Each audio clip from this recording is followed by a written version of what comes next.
오늘 함께 17자 말씀, 우리 사사기 20장 17절부터 28절까지 함께 저와 여러분들 한 절씩 교독하겠습니다. 저부터 읽겠습니다.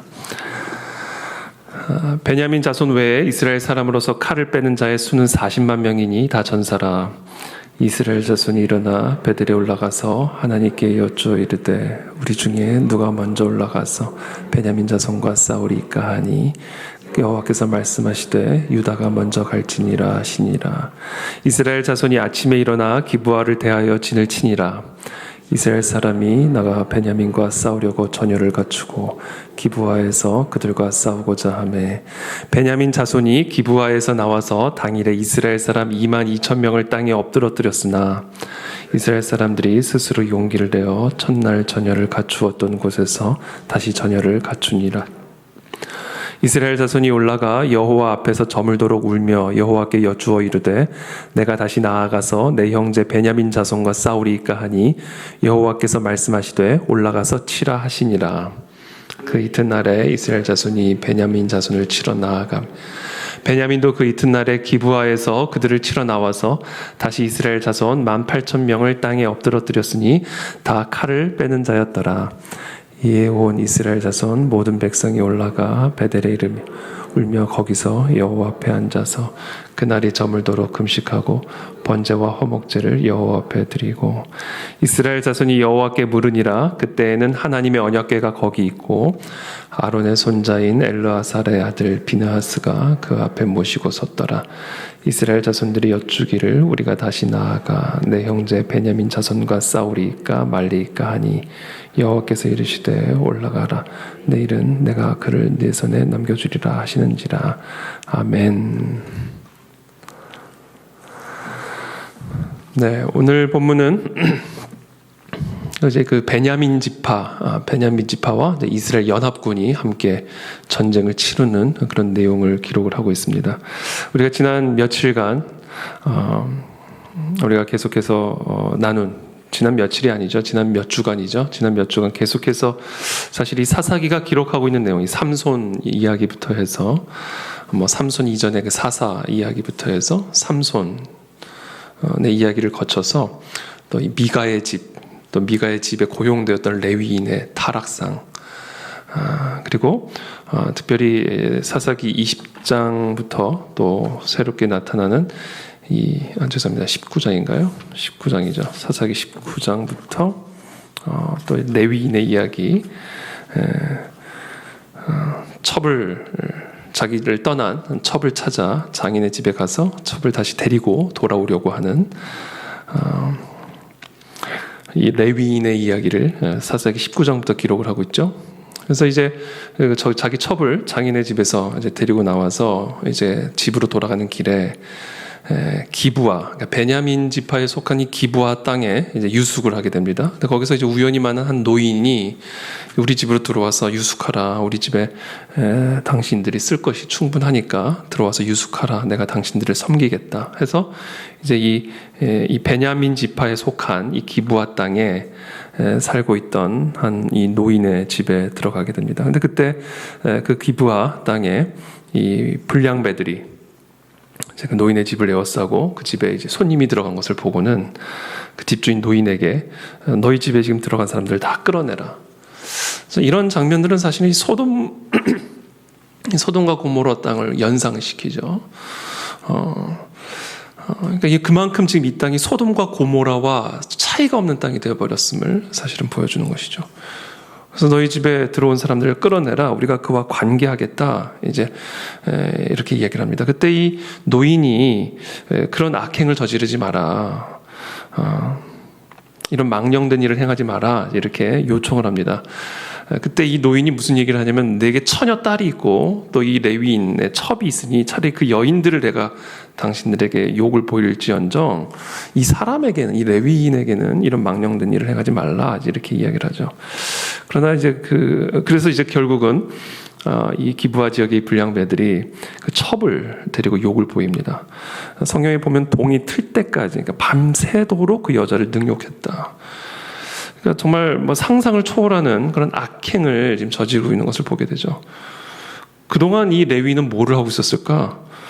아무 조치도 안 하는 거죠. 아무 조치도 안 하고 그냥 아마 잠이 들었던 것 같아요. 동틀 때에 본이 이제 떠나려고 보니까 그 여인이 문에 엎드려져 있는 것을 보게 되죠. 죽어 있는 거죠. 그래서 결국은 이 여인을 12덩이로 토막을 냅니다. 토막을 내서 이스라엘 자손 12지파들에게 보낸 그런 말할 수 없는 상상을 초월하는 그런 악행을 저지르는 것을 이제 보게 되는 것이죠. 그러고는 이제 선전포고를 합니다. 그래서 이 베냐민 지파를 향하여 전쟁을 선언을 하고 이제 전쟁을 하게 되는데, 오늘 그 이야기가 오늘 기록이 되어 있죠. 근데 제가 봤을 때는 아무리 생각을 해도 이스라엘 연합군이나 베냐민이나 똑같이 약하죠. 여러분들도 아마 그것을 동일하게 느끼셨을 거라 생각합니다. 이들을 이 첩을 욕보이는 이 베냐민 지파의 불량배들이나 아니면 이 레위인 또는 그 레위인을 제외한 다른 지파, 다른 이스라엘 사람들이나 사실은 구별이 없이 소돔이고 구별이 없이 고모라고 구별이 없이 하나님 앞에 패역한 죄인들의 모습이죠. 이들의 죄성에는 차별이 없습니다. 그럼에도 불구하고 오늘 본문을 보면 또 내일 본문까지 이어지는 내용들을 보면 하나님이 이 똑같은 이스라엘 백성이지만 베냐민을 이스라엘을 통해서 심판하십니다. 그러니까 이스라엘 연합군의 손을 들어주시죠. 그래서 제가 오늘 본문을 묵상을 하면서 의아했던 부분이 그겁니다. 이들의 죄성에는 차별이 없고 이들은 똑같은 죄인인데 하나님은 왜 똑같은 이스라엘 백성들 가운데서도 베냐민 지파를 심판하시고 이스라엘 연합군의 손을 들어주셨을까? 그 이유가 무엇이었을까? 그게 오늘 저는 본문을 통해서 제가 이번 묵상하는 가운데 제 자신에게 던졌던 질문입니다. 그런 가운데 오늘 본문을 묵상하는 가운데 아주 미세한 차이가 있음을 발견했어요. 똑같은 죄인이고 똑같은 차별이 없는 죄성을 가진 타락한 인간들이지만 이 베냐민 지파와 다른 이스라엘 연합군 사이에 있는 미세한 차이, 그러나 결정적인 차이. 이스라엘 연합군은 위기의 때에 기도를 기억할 만큼 악하지는 않았다라는 거예요. 하나님께 여쭤볼 생각을 할 만큼 악하지는 않았다라는 거예요.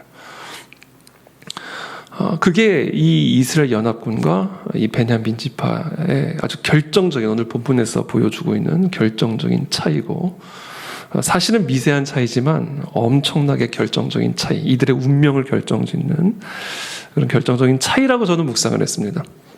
17절에 베냐민 자손 외에 이스라엘 사람으로서 칼을 빼는 자의 수는 40만 명이니 다 전사라. 이스라엘 자손이 일어나 베델에 올라가서 하나님께 여쭈어 이르되 우리 중에 누가 먼저 올라가서 베냐민 자손과 싸우리까 하니 여호와께서 말씀하시되 유다가 먼저 갈지니라 하시니라. 그러니까 여호와께 여쭙잖아요. 19절에 이스라엘 자손이 아침에 일어나 기브아를 대하여 진을 치니라. 이스라엘 사람이 나아가 베냐민과 싸우려고 전열을 갖추고 기브아에서 그들과 싸우고자 하매 베냐민 자손이 기브아에서 나와서 당일에 이스라엘 사람 22,000명을 땅에 엎드러뜨렸으나 이스라엘 사람들이 스스로 용기를 내어 첫날 전열을 갖추었던 곳에서 다시 전열을 갖추니라.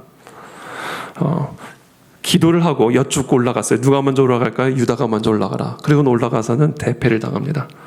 그럼 그것으로 끝나느냐? 그것이 끝이 아니었어요. 23절에 이스라엘 자손이 올라가 여호와 앞에 저물도록 울며 여호와께 여쭈어 이르니 내가 다시 나아가서 내 형제 베냐민 자손과 싸우리까 하니 여호와께서 말씀하시되 올라가서 치라 하시니라.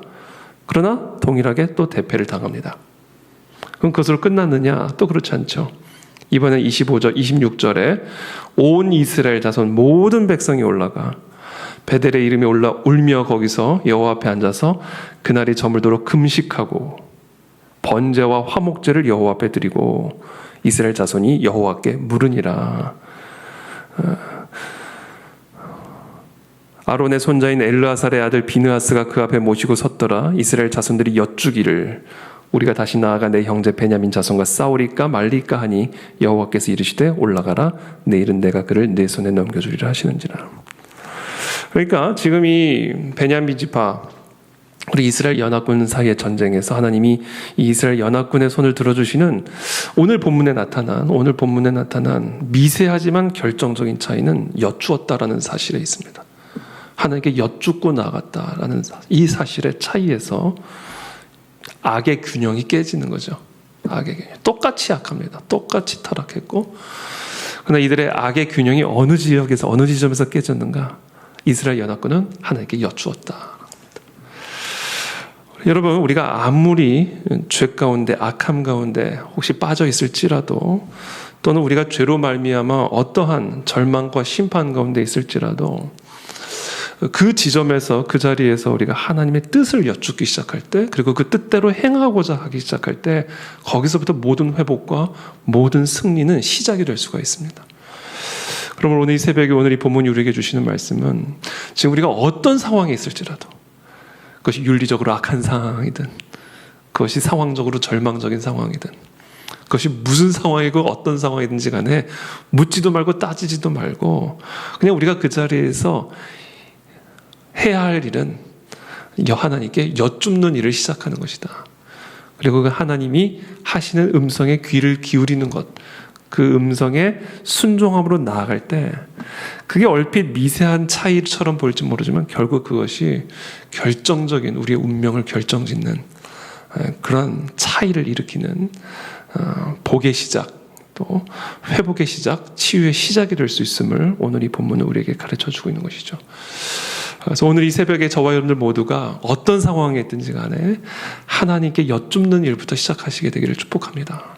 거기서부터 모든 회복은 시작이 될 수 있고, 거기서부터 모든 치유는, 그리고 모든 승리는 시작이 될 수가 있습니다.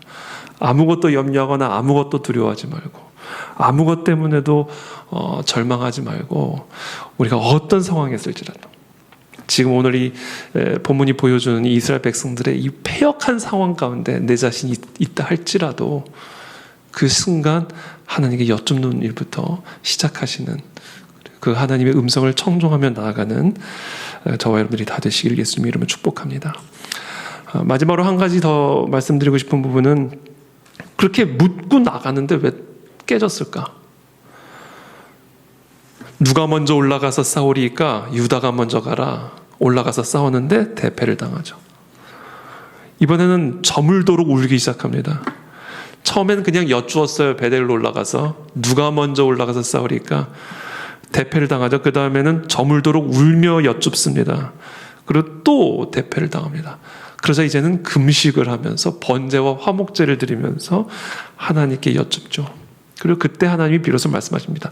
내일은 내가 너에게 승리를 주리라. 어떻게 보면 지금 이렇게 계속해서 반복됐던 실패, 반복됐던 패배는 하나님의 아주 의도적인 그런 어떤 실패고 패배였음을 우리가 추론을 할 수가 있게 됩니다. 내일은 승리를 주시겠다고 말씀하시는 것을 보면, 그렇다면 왜 이토록 반복적으로 패배했을까? 하나님께 여쭙고 나가는데도 왜 졌을까? 하나님이 우리의 기도에 침묵하시는 이유는 무엇일까? 우리가 기도함에도 불구하고 기도와 정반대로 우리를 이끌어 가시는 것처럼 보여지고 느껴지고 경험되어지는 이유는 무엇일까? 첫 번째 이유가 있습니다. 우리의 기도의 순도를 높이시기 위함이에요. 그냥 여쭙는 것으로 끝이 아닙니다. 그 기도, 그 여쭙는 것의 순도를 높이기 위함이에요. 여쭙는 목적, 여쭙는 이유, 여쭙는 의도, 여쭙는 자의 마음의 중심의 순도를 높여주시기 위함입니다. 그래야 이 여쭙는 것에 의미가 있으니까. 그냥 아무 의미도 없이 여쭙는 게 무슨 상관이 있어요? 그러니까 하나님이 우리의 기도에 침묵하시는 이유, 때로는 기도의 응답의 정반대로 우리를 이끌어 가시는 것처럼 모든 환경들을 의도적으로 이끌어 가시는 이유는 우리의 기도의 순도를 높이시기 위함이다. 그렇다면 기도의 순도는 무엇이 결정짓는가? 나의 뜻이 아니라 하나님의 뜻을 구하는 것이 기도의 순도를 결정짓는 겁니다. 우리가 하나님께 여쭙는 이유는 하나님의 뜻을 알기 위함이고 그 뜻을 실행하기 위함이어야 되지, 그것이 아니라 형식적인 또는 마치 점 보듯 내가 이렇게 올라가면 이기겠습니까? 지겠습니까? 마치 우리가 점쟁이에게 여쭙듯 그런 여쭙는 여쭌이 아니라 하나님의 뜻을 여쭙는 여쭌이 되어야 그것이 하나님의 기도, 하나님의 능력을 나타내는 우리의 기도의 응답을 일으키는 기도가 될 수 있다라는 것이죠. 보면 일단 누가 먼저, 첫 번째 기도는 이렇죠. 누가 먼저 올라가서 일단 싸우는 것을 기정사실로 하고 누가 먼저 올라가서 싸우니까 이미 싸울 거 다 결정 지어놓고 누가 먼저 올라가서 싸울지를 여쭙는 것이죠. 이건 순서가 잘못되는 거예요. 기도의 순도가 아직 온전한 게 아닙니다. 싸울지 말지부터 여쭤야 되는 거죠. 그런데 일단 싸우는 것을 자기가 이미 결정을 해놓고 누가 먼저 올라갈지를 질문하는 이 첫 번째 기도. 그래서 거기서 대패를 시키시죠. 두 번째로 나갑니다. 이제 좀 울며 나가죠. 그때 비로소 질문합니다. 내가 다시 나아가서 내 형제 베냐민 자손과 싸우리까. 그렇죠. 질문이 여기서부터 시작이 됐어야죠. 내가 내 형제인데 베냐민 자손과 싸우는 것이 하나님의 뜻에 합당한 것입니까? 비록 내가 이렇게 분노하고 내가 비록 이렇게 좀 복수심에 불타오르고 있지만 그럼에도 불구하고 내가 우리의 형제 베냐민 자손과 싸우는 것이 하나님의 뜻에 합당한 것이니까를 질문하는 것에서부터 시작을 했었어야죠. 그러나 그럼에도 불구하고 대패를 당합니다. 거기서도 온전한 게 아니었던 거예요. 뭐가 필요했던 거예요? 회개가 필요했던 겁니다. 그래서 26절에 보면 이제는 모든 백성이 올라가서 금식하면서 번제와 화목제를 여호와 앞에 드리게 됩니다. 결국 회개를 일으키고 이 회개를 통하여 하나님은 이들의 기도에 응답하심으로 이들에게 승리를 허락하신 것을 우리가 보게 되는 겁니다. 이 기도의 순도, 하나님께서 이 기도의 순도를 높여가시는 것을 보게 되죠. 이게 하나님이 우리의 기도의 응답을 거부하시거나 때로는 하나님이 우리의 기도의 응답을 거부하시거나 지연시키시거나 침묵하시는 아주 의도적인 하나님의 이유입니다. 혹시 우리의 삶에 우리의 기도가 응답되지 않고 있거나 또는 우리의 기도와는 정반대로 이렇게 기도를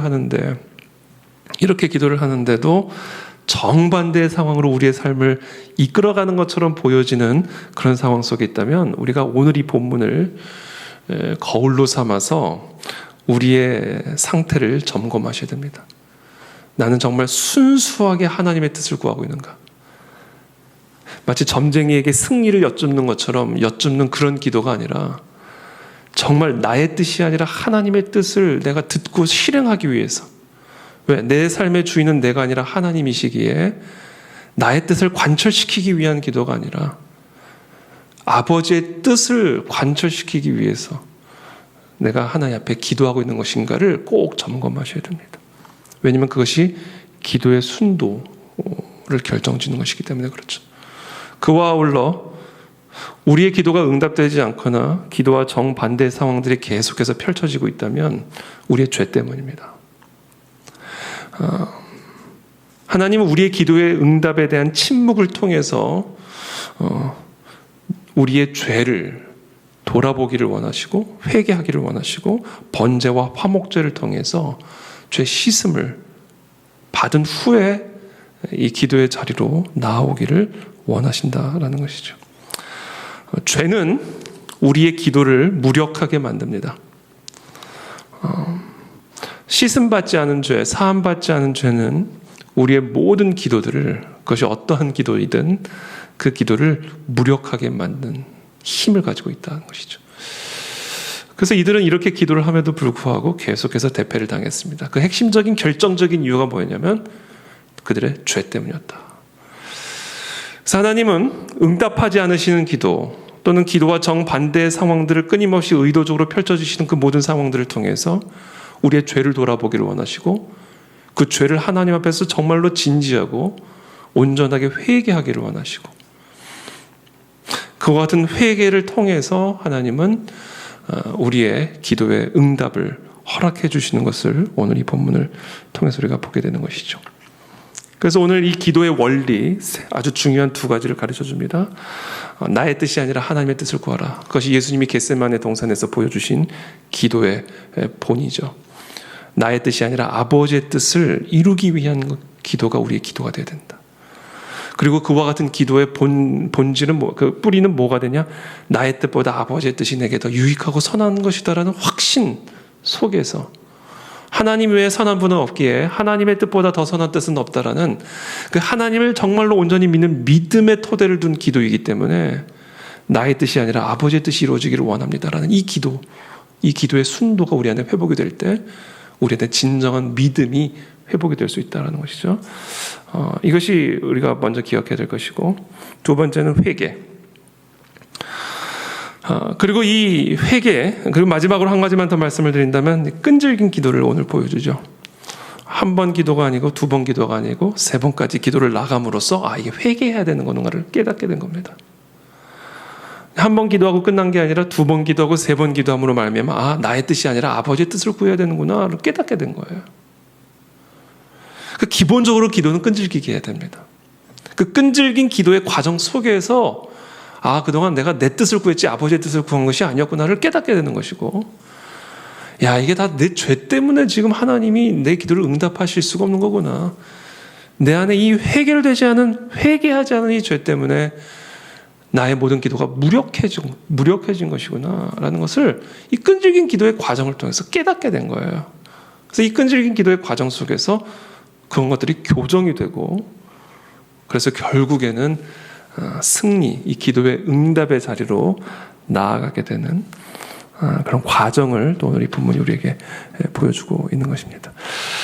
그래서 오늘 이 새벽에 우리 함께 기도하며 나갈 때 하나님, 우리의 삶에 이와 같은 하나님 이 기도의 순도가 회복이 되어질 수 있도록 오늘 우리에게 은혜를 베풀어 주시옵소서.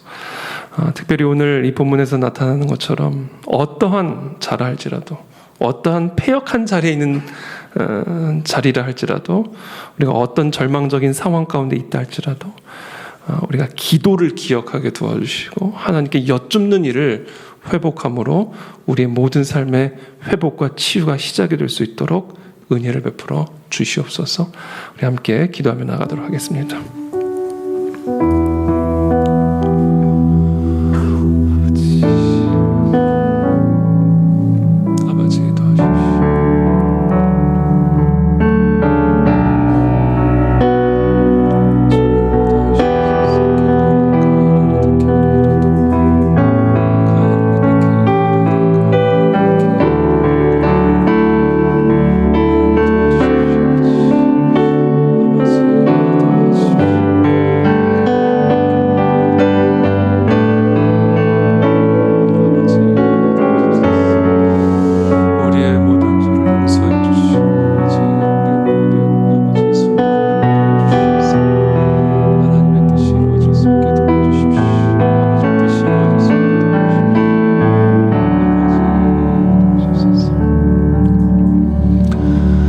살아계신 하나님 감사합니다. 오늘 우리에게 주신 이 생명의 말씀을 붙들고 기도의 자리로 나아갑니다.